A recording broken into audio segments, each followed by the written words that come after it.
Everybody, welcome to the latest edition of the Panthers Roundtable. Today, we're going to be talking about the LGBTQ plus community and the current states in sports.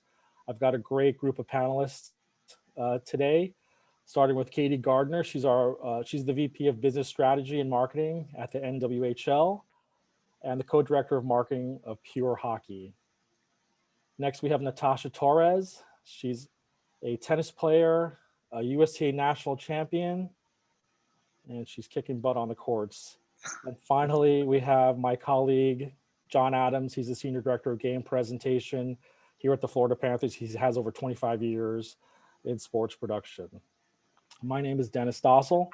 Like I said, I'm with the front office of the Florida Panthers. I've been with the team twice. I have over 20 years across broadcast networks, team, live events. So I'm really excited to be doing this with everybody. Let's jump right into it. So recently, Carl Nassib of the Las Vegas Raiders announced that he's gay. This is literally the first NFL player in the league's 100-year history. Let's talk about our coming out stories and how maybe that news has affected your professional career or any stories that you might have. Let's start with Katie. Let's talk about your professional coming out or even your personal coming out if you want to share. Yeah, no. And first off, thank you so much for having me. I think this is such an important topic to discuss. So great that we all can be here today. Whenever you see a professional athlete coming out, it's definitely that bittersweet moment where, if you were on the other side of the spectrum and living that cisgender lifestyle, heteronormative, you wouldn't have to say who or how you identify. But at the same time, I think there is such excitement in that announcement and knowing that the world has progressed to that point. To that end, for my coming out story, in terms of professionally, I think I've always kind of find opportunities where it's just a natural conversation starter or, is part of the opportunity to help either educate or just be who I am in my true self. I never necessarily formally have come out to coworkers. I have tried to do it in a more of a subtle fashion of using proper pronouns or talking about a partner in a specific manner. For me, the larger coming out story was more on the personal side of things and just, getting to that point and coming out of my life in a later stage where just wanted to be happy and be my true self, and knowing that your life, your health, your happiness is so interconnected. It just makes the world of difference. So feel like Absolutely. yeah. Yeah. And, as adults, the coming out process, cis people might think is a one-time thing, but we do it Yeah. every day. When new employees come around, when Mhm. my husband and I go, like maybe start a new bank account, it's the coming out process is an everyday and ongoing Yeah. thing. Natasha, how about you? What can you add to that? So my story, well, it's a little complicated, but when I came out, of course, I came out as a gay man. It was terrible for me because I knew that I felt completely different, that I knew I was not gay. Growing up in Puerto Rico, it's so hard because I actually, when I was 8 years old, that's when I told my mom, like, why God didn't make me a woman, and being and that Hispanic, Latino, macho man, everything. I was like, well, God made you a man because that's how you're supposed to live. So I tried to live myself like as a guy, and then suddenly I was like, no, this does not feel right and everything. And then I went to like try to be gay, but it was so hard because it's like I was too feminine for being gay. Because in the community is there's always some kind of like rejection for whatever reason, and I was like, this is not me. And then when I moved to Florida, it was more easier for me because I found a lot of people, transgender people who have helped me. They educate me more about, you know, the doctors, what medication I should get and everything. And I started my transition. That was like what, 5 years ago now, and it's good. I'm so happy. I mean, in professional way, that's one of the things that I accomplished in my behalf, because for you to be professional and people respect you, you have to respect yourself first. So what I did in my transition, I never told nobody. I was just doing it like under the table, you know, quietly. I never used the women's bathroom unless I see any changes on my body and everything. So I was respecting the perspective of women, you know, like cisgender and everything. So that way they don't feel uncomfortable me going to the women's bathroom and everything. So I just little by little, I started like changing and changing until I saw that my whole everything have changed, and I was like, okay, I think it's time. It's time for to let people know that I finally become the person that I always wanted to be since I was a little kid. In a professional aspect, I'm a hairstylist. So yes, I have lost clientele as a hairstylist because some clients were like, "Oh no, I don't agree what were you doing, you know, with your body, you know, like you should be a man, no matter if you're queer or not, just be who you are, you know, like be that person, you know. They want to see a man." I'm like, no, that's not me, you know. So I lost some clients, but I gained a lot of more respect because I respected myself. I perceive Right. myself very respectfully to other people. Great. That's awesome. Yeah. Great story. How about you, John? Well, I actually came out personally when I was still in high school. So coming out early on, I knew who I was very, very early on. Never questioned anything I had going on. My more so was trying to just adjust the world that I was in. I was always someone who played sports. I was always someone who did theater. So kind of working in sports was a dream job for me. And I started working in mid 90s, 96, 97 season NHL. And it was pretty, I'd say exciting, but also scary because I knew that I kind of felt I was in a place I wasn't supposed to be, yet a place I wanted to be and felt like I needed to be. Um, but I definitely kept what was going on in my head to myself. I really kept it inside, never wanted to uh, kind of open up to anybody because I was afraid of what was going to happen to me. In the mid 90s, the world was changing. So, and understanding that like a career in sports, I knew quick that's what I wanted to be, and continued on working in sports, working in most of the NHL, also worked in the NBA, worked in boxing, soccer, lacrosse, kind of produced sports all over the place, mostly in hockey is my background.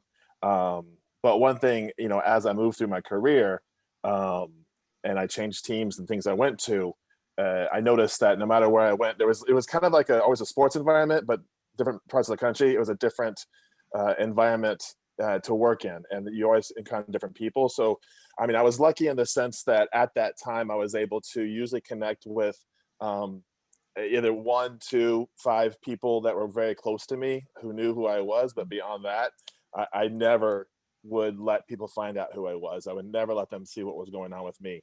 Um, which is, you know, I said early in my career, I was single, so it wasn't a big of a deal. Um, it wasn't until about 2003 when I met my now husband. I was working in the NBA at the time, but even at that point, you know, I never wanted anybody to know what was going on. So, you know, working in sports with the rest of the front office and seeing family pictures on their desks, I never had any pictures, never talked about anything. Went to didn't go to. I missed a lot of company Christmas parties and things because I could never bring and be who I wanted to be at these, you know, events that were always for the, you know, front office staff, and kind of hid behind the scenes. This continued on, you know, my career wise, even leaving the NBA and go back to NHL and kind of working through the different teams and places you think that would be more lenient weren't more lenient. I found out, and it really wasn't until I got the call from the Florida Panthers, and they were talking to me about coming out to Florida and taking over the job here. And I looked at myself at that point. I had a husband, I had a child, And I was like, I cannot live that anymore. I can't live quietly anymore. And, you know, on that very first phone call, I was like, this is who I am, which was very scary, very nerve-wracking. But I had really decided, and this was 2015, so this wasn't that long ago. It took to 2015 before, we're talking, you know, we're a very long time, 20 years of working in hiding, before I was able to go, no, this is who I am. This is my family. This is what I'm about. And take me or leave me, you know? And I told that in my interview. I was like, I'm not going to hide anymore. I'm not going to, this is, you know, my family, and I will have a photo on my desk, and I will support these issues, and I will be open and out about it, you know? And I was fortunate, you know, to be able to still get offered the job and still get offered to come here, which was very nice at the time. So, you know, working here since 2015 is the first time in my career I've been able to be myself, which has been a completely different experience in my entire career. Yeah, it's funny because, you know, I've known John for what, 10, 15 years, back when he was with the LA Kings and I was with the Florida Panthers, my first stint. And I did not know that he was gay until 2015. Like, that's just, we just never talked about it. We would go to, you know, the IDEA convention, and we just never talked about it. It was just, you know, we just did our own things and just kept private. My story, like I said, I've been with the team. I've done 2 stints with them. I started in 2005 to 2011, and then I came back in 2016. But the Panthers to me it's been special to me because like I wasn't sort of closeted, but I never talked about it. And I've always had coworkers here that, you know, they knew, even though I wouldn't talk about it, but they always made me feel comfortable. And everybody here at the Panthers has always made me feel comfortable. Maybe that's why I've been here so long, and maybe that's why I've come back. And I do have this one story back in the day. Steve Goldstein and Randy Moeller, they're our broadcast team. And I used to go on road trips with the team. And I remember being on the media bus one night after a game, and one of the guys on the media bus started making off-color jokes about gay people. But I'm like, oh boy, here it is. And Steve Goldstein literally shut them down. You know, and we had never talked about it. We never talked about my sexuality or my family, but they knew. And I have, to this day, I still never talked to them about it. And I have always felt protected by them and the people here. And it's, you know, the Florida Panthers is a special place. And I know I've had maybe not the typical experience being a gay person working in sports, but I'm definitely thankful for it. Wow, that's awesome. Yeah, no, but personally, you know, it took me till I was 30, I think, to come to really speak my truth. And I literally was with my husband for 2 years. My parents would come visit, and we would say, oh, you can sleep in my room. And it was obviously the guest room. There was nothing in there. And they'd be like, okay. They're like, where are you going to sleep? I'm like, I'll just sleep on the couch. And, you know, I went through that whole thing, but ultimately they love and accept me and my current husband, who I've been with for 22 years. So just to expand a little bit, and as Dennis had mentioned, you know, we went to these meetings, and our industry, as far as game presentation goes, there's only a certain number of us in the league. So we're talking 30 people with the same job in North America, and that's it. So It's a very small group. We all know each other, like, to the core, and we get together once or twice a year. And I remember just year after year, Dennis and I would be at the same meeting. So we would always kind of hang out together, and we'd always be like, we got at each other without ever talking, you know, and it was the world we kind of lived in at the time, you know, and it was very interesting because, I mean, I always liked Dennis as a person, and he was just someone great, someone that, you know, as a colleague, you know, and it was hilarious when I had put on, you know, years later, I put on Facebook that I was going to adopt my child, and I was celebrating it. And he messaged me, and he was like, "What?" You know, I was like, "Are you gay?" I was like, "What in the world?" I was like, "How in the world? I've known you for over 10 years, and I did not know this." You built a terrible gaydar. Yeah, but even my Facebook, you would never know, you know, because I never posted photos. I never wanted to be found out. I never wanted anybody to catch me, you know. So, but Dennis got me. No, that's awesome. But awesome.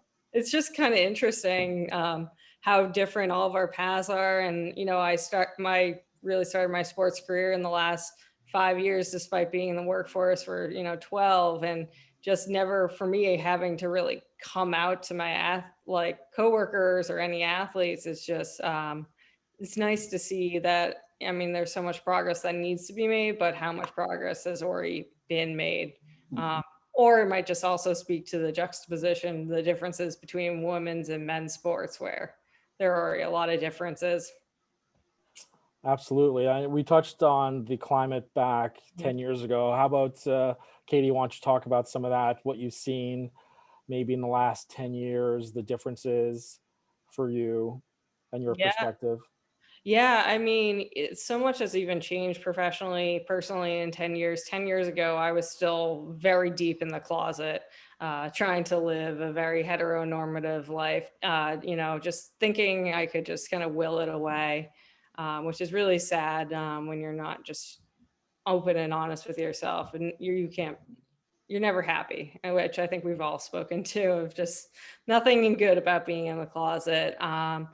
But in the last handful of years, as I've gotten more involved in the hockey community, it's just, it's become a very accepting place. I think there's still a lot of work that needs to be done. I think I'm fortunate enough to be on the women's side of things, where those in the LGBTQIA community tend to be supported a little bit more. I mean, you just look at even the Women's World Cup in soccer, and you see, I think there were 40 athletes out at the last World Cup. For men, there were 0. So there's just, for better or worse, more of a higher comfort level being a female and being queer in sport versus probably being a male, and some of the, trials and tribulations that you all are feeling. Yeah. And Natasha, with the Olympics coming, I know New Zealand named a talk to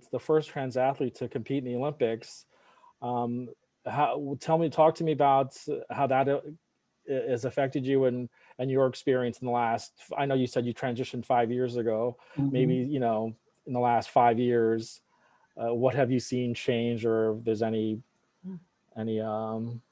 effect there?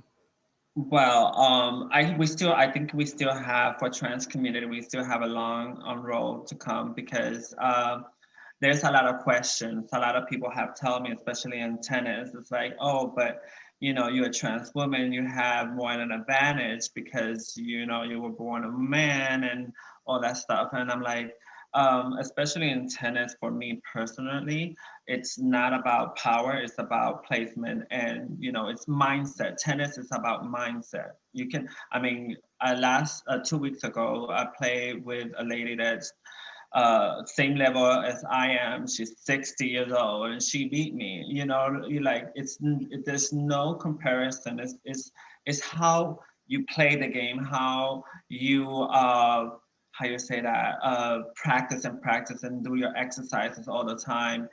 Try to be better all the time. I always tell the cis women to play in tennis, like, it's not about power. I can hit as hard as I want, but if I don't have the placement, I'm not going to win any points. You women's, if you are smart, they are smart, but I don't want to say that you are smarter. You're not smart, I'm sorry. You have to play smarter the game, like, what is the disadvantage of your opponent? You have to look for the weakness of the opponent, like, let's start from there. Yeah, as a trans woman, maybe we can be a little bit stronger, but you have to be a little bit smarter. What's the point having too much strength while you don't have the brains or the intelligence? You know what I mean? I think we still have a little bit more to go for trans women to be in sports. Oh, 100%. So we have a long way to go for in general. Yeah. John, do you have anything to add to that? To the differences from 10 years to now? I know with the Panthers are just all in as far as, inclusivity, and, we really walk the walk when we say that hockey is for everyone. Yeah, my experience and kind of going through, and it sounds weird because I've been here, time's flying by now that I've been with this team now, completed my 6th season here. But I kind of go back to you know, 11 years ago, I was working with a team where, you know, I get pulled aside one night, and you know, I'm told that I need to, you know, get rid of one of my anthem singers, and was told that I asked why. Fans love him, and was like, well, he gay, so he got to go. And I actually knew the singer personally, and I knew for a fact he wasn't. Um, and the shock I felt at the time that this question was even being asked to me was extremely hard.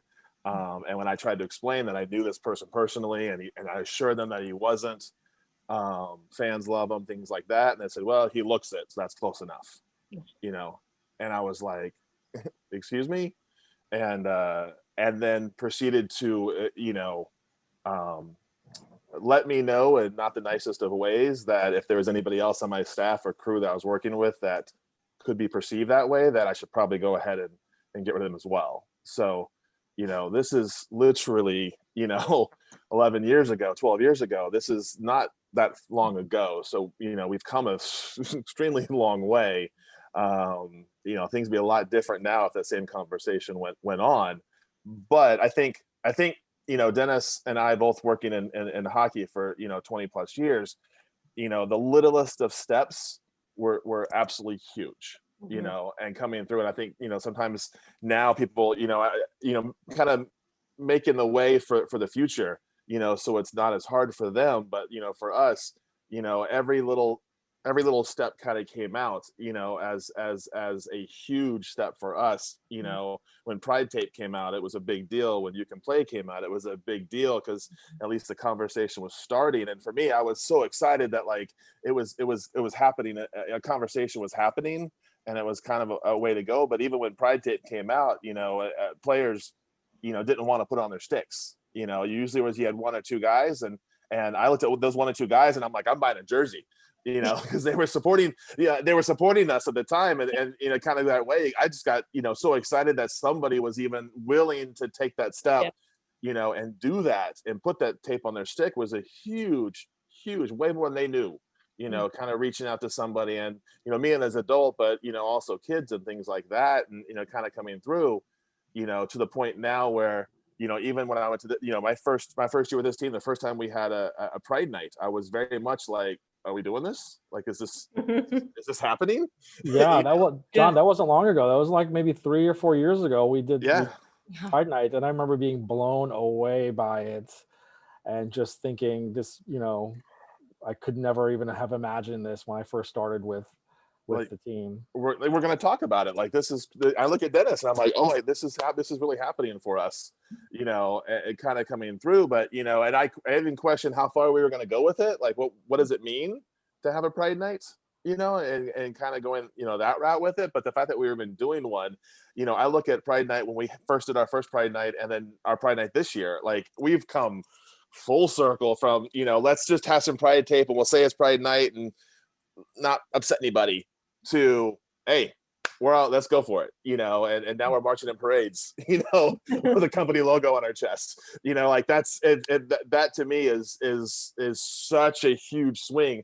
And that's just in the years I've been with this team. That's just in this time period, where I've seen it grow. And still, you know, as a gay man working in sports, you're still cautious and whatnot. But I remember talking to one of our executives here at the Panthers, you know, and he pulled me aside and was like, look, like, I'm all in, you know, like I support you, I support your family, and this is a real thing for me. I'm not doing this just because, you know. And I went home and I was like, oh my God, like, like, is this really happening? You know, and it's exciting. It's very exciting.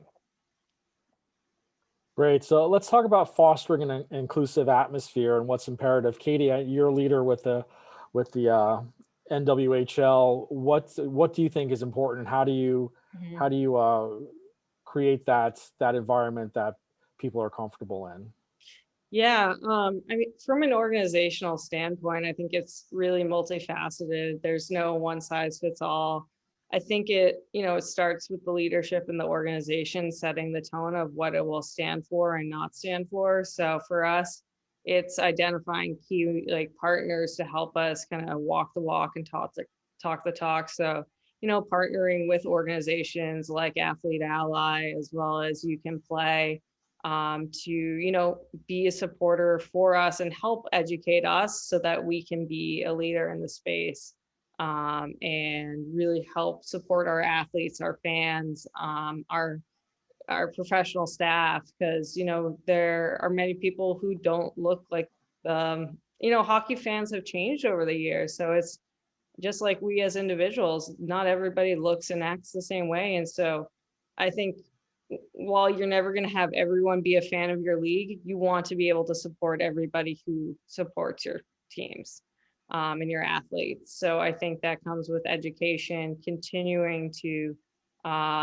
lead the conversations, be a part of them. And that comes with those key partnerships, and trainings. And then it also, rolls down to having those pride nights and just showing that you are, an ally within the, community. And allyship doesn't mean just saying you're an ally, but actually supporting, having pride initiatives that, extend throughout the whole year and not just in June. As much as I love Pride Month, to me, it can be a marketing ploy at sometimes. And that's not what I'm about. I'm about supporting, all of our athletes and everyone throughout the year, not just in June or, and so I think that's really important. It's just that continued investment in it.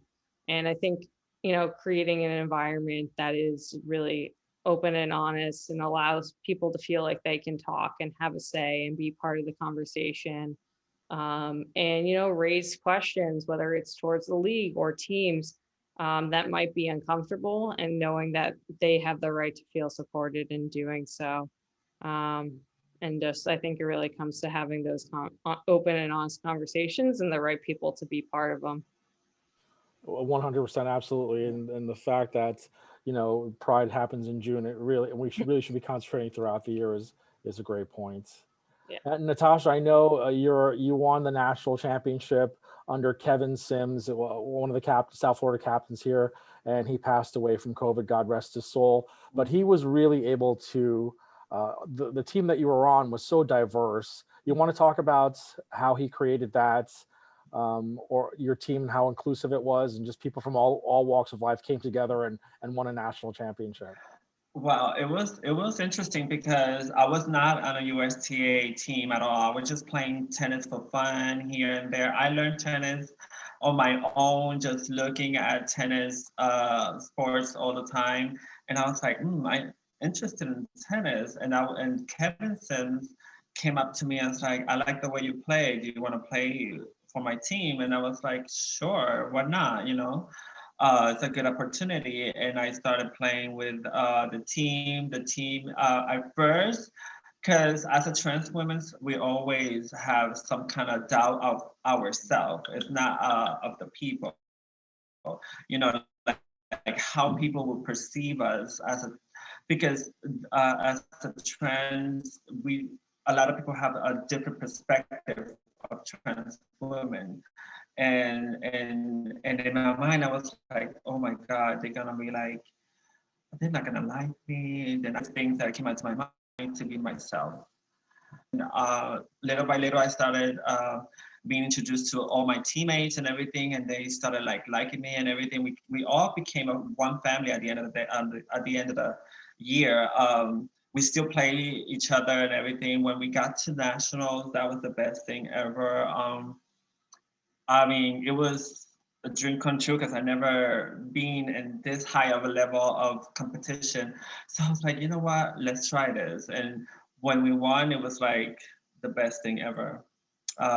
Yeah, I gained so much friends, not only from South Florida, but in nationals, you have a lot of people around the country. So you have Texas, New York, South Carolina, North Carolina, all those people all in one place. And some people will like you, some people won't, but I don't care. I just I'm here, you know what I mean? I'm finally here, I'm visible, and people appreciate that. Representation, that's what it's all about. Exactly. How about you, John? Inclusive environment, what do you think is imperative? really for me is just having, you know, the ability to be open and talk, and letting people know not to be afraid to talk, and not to be afraid of by having those open conversations is just, you know, I think the most important thing. You know, I can only really reference here at the Panthers and whatnot, but you know, you have a HR department sends out you know, emails to all company-wide emails that make you feel included, that make you feel heard, and make you feel, you know, even if you're someone who hasn't come out yet, you know, and they're struggling themselves, you know, they know they're working someplace where they will be accepted, that they don't have to, you know, fear for that, you know. um I think that's just being, you know, representation is everything, you know, kind of showing out there. You know, I look at, you know, we're very, you know, I'm very fortunate because I work with Dennis every day, and we're two very out individuals, and we don't care, you know, and I think from that standpoint, like if there was somebody, you know, internally that wanted to find somebody like them, knowing that there's someone like us here, I think that is everything. You know, that there is just, you know, someone who does work in sports, in male sports, you know, in places where you think it's not even possible, you know. Yeah, that's actually a good transition to our final topic, is just advice to individuals who might not be comfortable within their environments. Yeah, no, that's a great question. And I think it's something that, you know, we all have struggled with at various points when we're kind of getting to that stage of wanting to tell somebody who we are as our true self. So I think it's really important that they feel safe and supported. I think when I was ready to come out, it was because I knew I had such a secure network that I could rely on, whether it was, you know, friends, coworkers, those in the hockey community, that I could turn to, and just helping me to be comfortable in the uncomfortable. Knowing, because when you are ready to come out, no matter how supportive, you know, your parents or the environment you feel you're going to be in, there's still a lot of trepidation, and a lot of unknown. And so I think for those people who are younger or older and looking to come out, it's helping them to know that they're not alone in this, and that, you know, it does suck, but it gets so much better. And I know that term is so cliche, but there's a reason why so many of us are speaking our truths. It's because it really is the most freeing and one of the most proud things that I have done in my life. You know, I feel fortunate to be able to speak my story, and that's so empowering. So I think really just, you know, even if it is cheesy and cliche, of like giving that pep talk of it's going to be okay, and here's why, and here's the support and the network that you have. Yeah. Yep, visibility. It's so important to the younger people, because I remember being a younger person and just being like crippling fear of people finding out that I was gay. My family, who loves me, and when they found out, they're just like, "Oh my God, what's the big deal?" But like literally, you have like crushing fear, crippling fear of being rejected. Natasha, what would you say to other trans people that are struggling? Well, I always I see it as this way, like first respect yourself, have self-respect, love yourself, be you no matter what, where you are, and where you live and everything. Yes, you're gonna have a lot of people who's gonna backlash you and everything, but if you stay true to yourself, people eventually they're gonna start respecting you. And one of the things I was listening to John earlier is that questions, ask questions, answer the question. Some people I've seen in the community, when they ask questions to some people take it too personal, or it get offend them. Like, no, just answer the questions respectfully, of course, because I don't mind answering any question, every questions, no matter if it's a little bit too broad or too personal or whatever. If I feel comfortable with myself, I will answer the questions and the person will get the answer that they deserve. You know what I mean? As long as like it's all with respect, because people don't know you. People don't know where you come from. Why they don't understand why you are transitioning completely as a woman and living your life as a woman. So for that, you have to answer questions. You cannot be offended. So yeah, it's just love yourself, ask question and answer some questions that people may or may not have from you, and you will see that the outcome is going to be impressive and interesting. Yeah. Yeah, totally agree. I think as a community, we need to be a little bit less defensive, Exactly. if that's possible, and Yeah. and try take opportunities to educate people when we can. I know it's not easy all the time. Oh, that's Yes. exactly. But yes, if we could be a little bit more educational, that'd be great. John, what do you think? No, I mean, I agree in the sense of just talking and telling the stories. I think it helps. I think it helps those, kind of looking for somebody, for us to be out there and available, and being, and I can't tell you how many times I've had over my years of knowing people where people, come in, they're questioning their own mind and they just want to talk, and have conversations. It doesn't mean anything, that's a lot of thing. That big thing is everybody thinks if they ask a question, you're going to think something of them. It's like, no, they just want to know. They just want to, have an idea. And I've always been very much an open person in my real life, and kind of being out there, and especially now. And, I have a different view of life now being a parent, having a 10-year-old son now. I see it all the time. And, a lot of times I remember we were going through our process of adoption, and, I had other parents come to me and like, how's he going to handle this? And how's my kid going to handle this? And I was like, it's kind of funny. Children are very, open, and it's the parents that always had the problem understanding us. It wasn't the kids. Kids will take it for what it is. And as long as you teach them, to be open, they will be, and I think, and I see that all the time, especially, kind of going on. And we have my kid plays hockey. I said, pure hockey. Thank you very much. Take a lot of money from me over there. I'll give you my discount. Oh, yes. My kid's a goalie too. Thanks. Oh, shoot. Never mind. Well, actually, we have a great new goalie customizer. But anyways. I love it. But being a goalie parent, and I see it now where, I'm with families at the ice rink, and a lot of times people are like, oh, they're the gay dads. And I have my kid, and he's been playing hockey since, he's been skating since he was 4, and playing hockey since he was 5. We're 5 years into it. And, even at first 5 years ago, it was like, does he have 2 dads? Like, who's that guy, or who's that friend that keeps showing up with you? I had adults ask me, those kind of things. They're like, oh, it's so good your buddy shows up, to support your kid. We come out every day. Right. It's nonstop. And I'm not someone who, I guess, is stereotypically gay. I don't come across as somebody that people would clock immediately. Even Dennis didn't clock me, so there you go. Well, to be honest, I suspected, but I didn't say. Okay. Just kidding. So it is a big surprise, when I'm in these areas where there's not a lot of openly gay people, and I'm very big of like saying, hey, my kid has pride tape on his stick and always has. We go to different places, and I can't tell you how many kids come up to me, or their parents come and say, hey, where'd you get the tape? Well, first question is, did you tape every stripe by itself? Because they think every not really one tape. But when I tell them, I say, no, I buy it, but I'll give you a roll. I don't care. Like, your kid wants to be put on their stick, let's go. I'm all about it, because I buy it in bulk, to make sure that we're covered.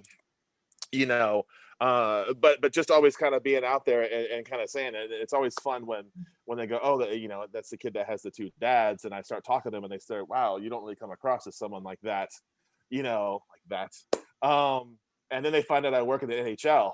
They're really blown away, and it's like, yes, I am his dad, and that's my husband, and I work at the NHL. What do you got? Yeah, that's great. Yeah, no advice. I think, like what you also, I'll just echo that. Just be your authentic self. Try not to let the fear just control you and cripple you. But I think this has been a really great discussion. I really thank you guys for your time. Is there anything, one last thing you want to say before we sign off? I'll give the floor to Katie. Oh man. I was just going to joke that I'm not actually out yet. No. There it is. Panthers Yeah, Roundtable breaking no. news. Yeah. But no, this has just been wonderful.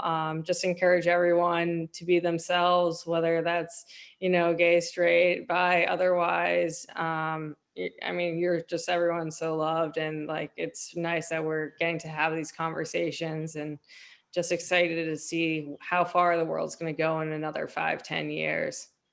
And thank you all so much for your time this afternoon. Great. Natasha, last words? Well, my last word would be like, it's amazing to be a part of this conversation, especially with sports and trans women, because I know we still have a long way to go, but a little by little, we are going to get where we want to be. And for everyone that is watching, just be yourself, love yourself, and respect yourself, because respect has to be first, and then you will respect everyone else after that. You're here, John. I just appreciate this conversation even taking place. I can't tell you how much it means to me personally to be a part of this and to be here and to be talking and with you guys. It just, this is absolutely amazing. And my hope is from this video is that somebody will watch it. Somebody like us in this room, will be able to watch this and go, hey, wait, that's okay. I can be like you or you or you, that's the most important thing to me. And I truly hope other teams do things like this. And I truly hope other sports, NHL teams, NBA teams, MLB teams, the Raiders, they have a great ambassador right now, talking for them. And I'm so excited about that. I honestly cannot wait until we actually have, our first NHL player who feels comfortable being out, and hopefully that something like this will help, understand it's okay. Perfect. Thank you guys so much for participating. We really appreciate it. And we will talk to you very soon. Thanks, everyone. Thank you. Thank you.